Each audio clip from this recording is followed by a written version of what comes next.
Hey, this is Terence Young coming at you, and today we're going to talk about getting comfortable with being uncomfortable.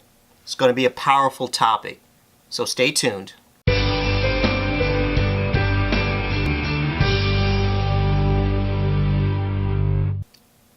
So I had this topic just spontaneously come in my mind as I was doing my swimming lesson in the outdoor pool.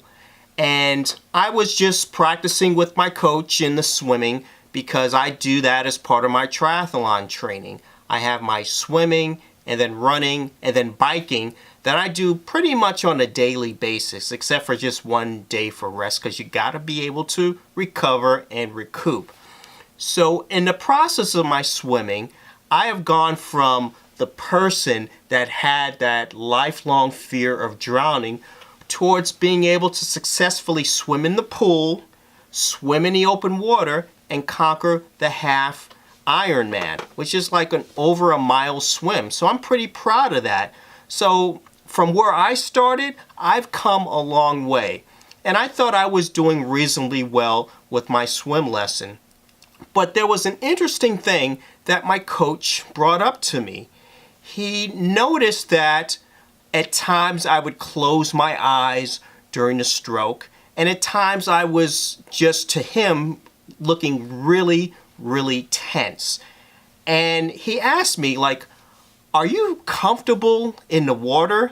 I said, I'm a long way from where I used to be, but I'm not quite 100% comfortable. So he had me do a drill where I sat on the bottom of the pool and I would have to exhale all my air out. And I was just doing it really, really slowly because I didn't want to let all my air out. And when I did the first time, he told me, okay, that's part of your problem. You're not relaxed in the water. So I did it a second time, expelled all my air out, and just sat on the bottom of the pool. So what's the point of this? There are a couple of lessons that I get from this. Sometimes when you think you're comfortable with something, you may not realize that just unconsciously you still are uncomfortable with it. Life is about continuing to evaluate yourself. Even when you think things are going well, always look for that opportunity to improve yourself, to enhance yourself. That's the first thing. You got to get to that point where you overcome your fears and challenges and you get comfortable, but then you take it to that next level where you feel uncomfortable because you want to continually to raise your game. The second thing is, I would have never noticed that without a coach. Having a coach, having a mentor, having somebody that looks over your shoulder is critical because you simply don't know what you don't know. There are things that you just don't realize until somebody else takes an eye on you as far as what you're doing or speaking or saying. And then when they give you that feedback, your coach or your mentor or someone else, you then begin to realize like, hey, I never really noticed that I was doing this or doing that. And you start to progress forward. So basically, my swim lesson was one of the best swim lessons that I had because I realized I was still uncomfortable and I needed to raise my game to the next level of comfort. And then two, I just appreciated the value of a coach. Now, can I do it without a coach? Yeah, I can. Can I save money without a coach? Yeah, I can. But think about it. If you take shortcuts in life and you try to power through stuff on your own, how quickly do you think you're going to get if you have a coach versus not having a coach? You're going to have that lag beyond the coach that can really take you to that next level. And a coach doesn't have to be expensive. A coach can be free.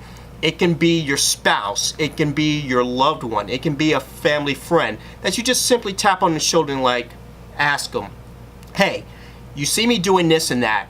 What's your thoughts about that? Do I look like I can improve myself in this way or that way? You're always constantly looking for feedback. So let me ask you this.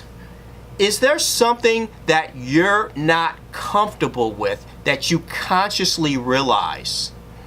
If you don't consciously realize if there's something that you're uncomfortable with, I challenge you this week to reach out to someone else at a point where you feel like you're stuck, where you feel like you're having some challenge, but you don't quite know what it is.